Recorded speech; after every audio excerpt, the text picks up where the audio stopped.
রাজধানীর মগবাজারে আদ্দিন হাসপাতালে ভ্রাম্যমাণ মোবাইল কোর্ট পরিচালনা করে ৩ লাখ টাকা জরিমানা করেছে ঢাকা দক্ষিণ সিটি কর্পোরেশন।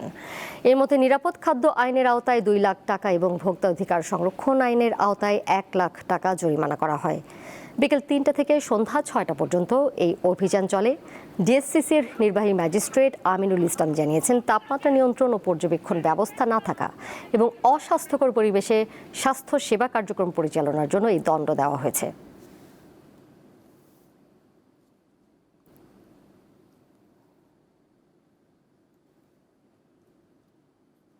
রেফ্রিজারেটর যেগুলো আছে সেগুলোতে আসলে আমরা কোনোটারে মিটার পাইনি। এই ধরনের বিষয় আছে, টেম্পারেচারের কোনো মিটার আমরা পাইনি।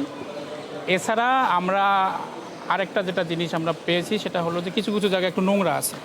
হ্যাঁ, আমরা এই সার্বিক বিষয়টা বিবেচনা করে আমরা ৩ লাখ টাকা জরিমানা করেছি।